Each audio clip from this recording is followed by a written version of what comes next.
The fluorescent lights of the emergency room burned my eyes as I tried to focus on the admission forms. My hands trembled as I wrote, each letter blurring into the next. The metallic taste of blood lingered in my mouth, and the right side of my head throbbed where Jason had slammed me into the garage wall. "Remember, Sophia, you fell during soccer practice," my mother whispered, her manicured nails digging into my arm. "We can't let this affect your brother's scholarship chances." Jason, my older brother, sat across from us, scrolling through his phone like this was just another inconvenient errand. His soccer jacket, the one emblazoned with state champion, hung perfectly on his shoulders, hiding the rage-filled person beneath. "I'm Sofia Martinez, 16, and I've spent years pretending my brother's violence was just roughhousing." Jason, the soccer star, the straightest student, our parents' pride and joy. Jason, who'd been using me as his personal punching bag since I was 12. This time was different. When I caught him stealing money from our parents' safe, he didn't just push me around like usual. The look in his eyes changed. Something snapped. My head hit the garage wall with such force that I blacked out. When I came to, our parents were already crafting the cover story. "Ms. Martinez?" A nurse called my name, frowning at my unsteady gait as I stood. "The doctor will see you now." "We're coming with her," my father announced, already rising. "Actually, sir, hospital policy requires we speak to minor patients alone first," the nurse stated firmly. "Standard procedure for head injuries." I could see the panic in my parents' eyes. Jason finally looked up from his phone, his jaw tightening. The nurse, whose name I read Emma, led me to a small examination room. As soon as the door closed, she turned to me with knowing eyes. "Want to tell me what really happened?" I opened my mouth to recite the practiced lie, but something stopped me. Maybe it was the splitting headache, or the way the room kept tilting, or just years of pent-up fear finally reaching their breaking point. "My brother," I whispered, tears spilling down my cheeks.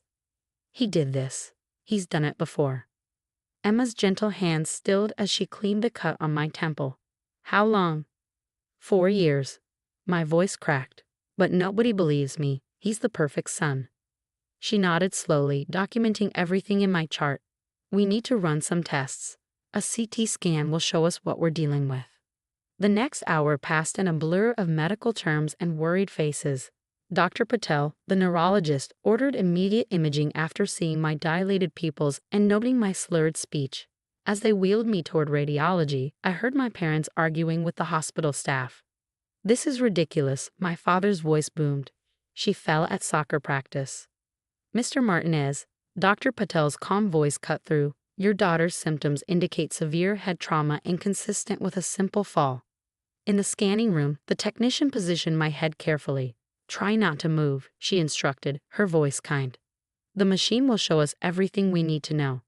As the scanner hummed around me, I thought about all the times I covered for Jason. The accidental push down the stairs when I was 13. The playful choking that left bruises last year. The countless clumsy moments that always seemed to happen when no one else was around. Dr. Patel's face was grave when she reviewed the images. She pointed to several areas on the scan, speaking quietly with Emma and another doctor I didn't recognize. "Sophia," she said finally, "these scans show multiple areas of previous trauma. This isn't the first serious head injury you've sustained." "That's impossible," my mother interrupted from the doorway, having somehow worked her way in. "She's never had any head injuries." "Actually, Mrs. Martinez, these scans tell a very different story." Dr. Patel's voice was steel wrapped in silk. "There's evidence of at least 3 prior concussions, and the pattern of injury is consistent with repeated trauma. This isn't from sports accidents."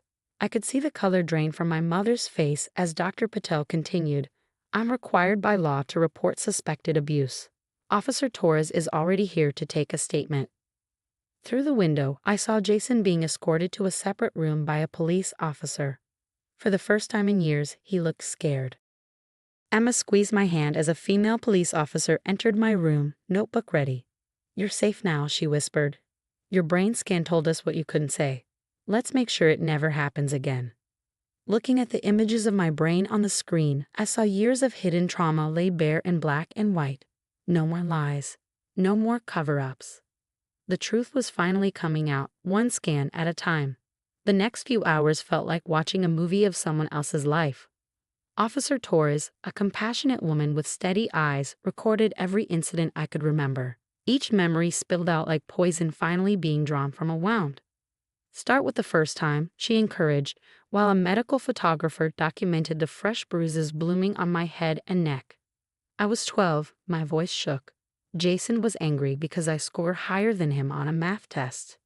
He waited until our parents went to bed, then came to my room and held a pillow over my face until I promised to fail the next one. Dr. Patel continued examining the scans, pointing out each area of damage. See these darker regions? They indicate repeated trauma. This isn't from one incident, this shows a pattern of abuse over years. Outside my room, I could hear my parents' world crumbling. Their carefully constructed facade of a perfect family was shattering under the weight of medical evidence they couldn't explain away. There must be some mistake, my father kept insisting. Jason would never. The brain doesn't lie, Mr. Martinez, another doctor interrupted. These injuries tell a very specific story. Jason was being questioned in another part of the hospital. Through my partially open door, I caught glimpses of another officer escorting him to a police car, his perfect soccer champion posture finally broken. Emma stayed with me, holding my hand through the neurological tests. You're experiencing symptoms of a severe concussion, Dr. Patel explained. We need to keep you overnight for observation. A social worker named Ms. Parker arrived, carrying a thick folder and a determined expression. We're implementing an emergency protection order, she explained. Jason won't be allowed near you, and given your parents' history of enabling the abuse, we're arranging temporary alternative housing for you. But where will I go? The thought of leaving, despite everything, terrified me. My sister runs a youth shelter specifically for cases like yours, Emma offered. It's safe, secure, and they have an excellent academic support program. Ms. Parker nodded. We've already arranged it. You'll have your own room, counseling services, and 24-hour security. My parents tried one last time to regain control of the situation. My mother burst into my room, tears streaming down her face. Sophia, please, think about what this will do to your brother's future. Officer Torres stepped between us. Ma'am, I suggest you worry more about your daughter's future, and your own. Enabling child abuse is a serious crime. Those words seemed to finally break through. My mother collapsed into a chair, while my father stood in the doorway, looking lost. We've contacted the school board and the athletic association, Officer Torres continued. They're launching their own investigation into whether the coaching staff ignored signs of abuse. The thought of Jason's precious soccer career crumbling gave me no joy, just relief that he couldn't hurt me anymore.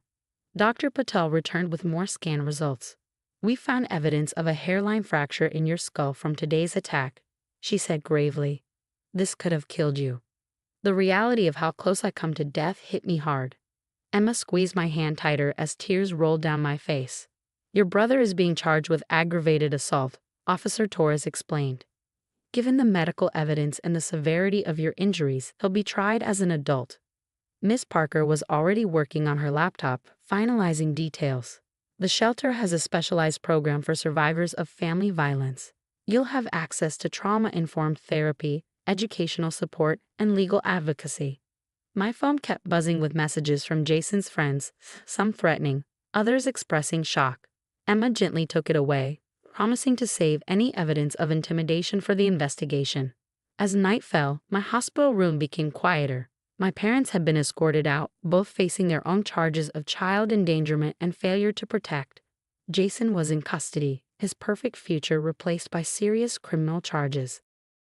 Try to rest, Emma said, adjusting my pillows. Tomorrow will be a new beginning. Looking at the brain scans still displayed on the screen, I saw the map of my suffering laid bare in clinical detail.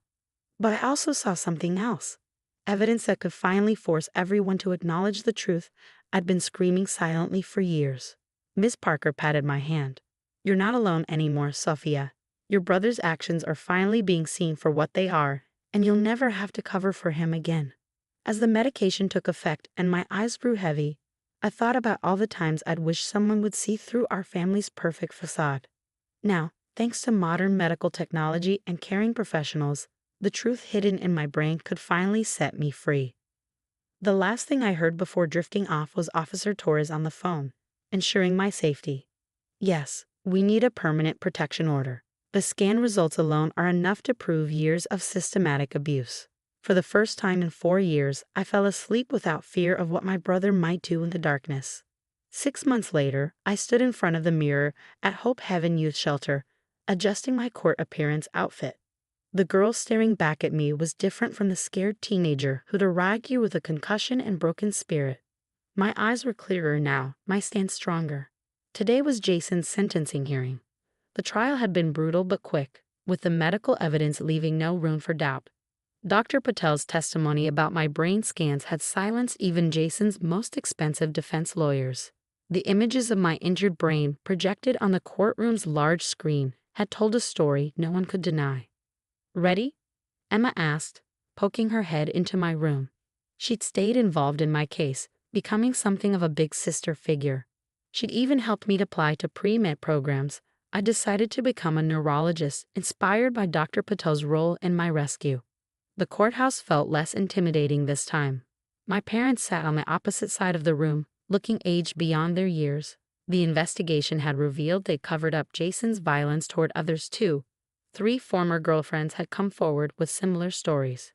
Jason sat with his lawyers, his soccer jacket replaced by a suit that couldn't hide his anger. His scholarship was long gone, his perfect reputation shattered. The security footage from our garage, showing him slamming my head into the wall, had gone viral despite efforts to protect my privacy. "The court calls Sofia Martinez," the judge announced. Walking to the witness stand for my victim impact statement, I felt steady. The months of therapy had helped me find my voice, and I intended to use it. 4 years ago, my brother started using me as his punching bag. I began, my voice clear. My parents taught me to protect his reputation instead of my own life. But my brain kept a record of every attack, every injury they tried to hide. Today, I'm not here to protect anyone but myself. I described how the abuse had affected my life, the nightmares, the panic attacks, the way I'd learned to move through my own home like a ghost. But I also spoke about my healing, about the strength I'd found at Hope Haven, about my plans for medical school. The brain scans didn't just show my injuries, I continued. They showed the truth no one wanted to see. They gave me back my voice, my safety, and my future. Jason wouldn't look at me, but I saw him flinch when I described the last attack. Our parents wept quietly, finally facing the reality of what they'd enabled. The judge's sentence exceeded even the prosecution's recommendations: 12 years for aggravated assault, with additional charges for the previous attacks. My parents received 3 years probation each, mandatory counseling, and community service working with abuse survivors. "Your Honor," Jason's lawyer tried one last time. His promising future was forfeited. The judge cut in. The first time he chose violence. The medical evidence shows years of escalating abuse that could have ended in death. The court cannot ignore such systematic violence. Outside the courthouse, my support team gathered around me. Dr. Patel had come to show solidarity, along with Officer Torres and Miss Parker. The shelter girls had made a banner, "Strength Speaks Truth." The brain clinic called. Emma mentioned as we left. "They want to use your case to train medical staff about recognizing patterns of abuse in imaging. You could help save others." That evening, back at Hope Haven, I packed for my upcoming move into student housing. My full scholarship to pre-med program started next month.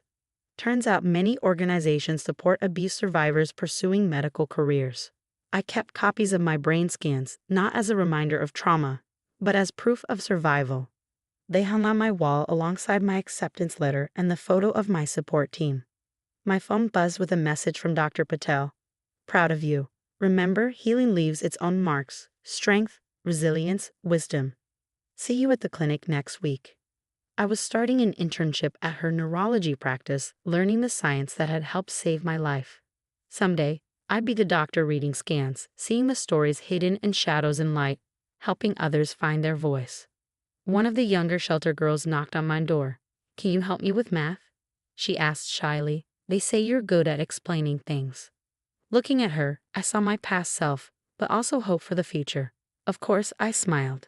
"Let's study in the common room." As we walked down the hall, I caught my reflection in a window. The bruises had long faded, but something better had taken their place. Confidence, purpose, strength. My brain scans had told my story when I couldn't. Now I was writing my own next chapter, one where the truth didn't hurt anymore. It healed.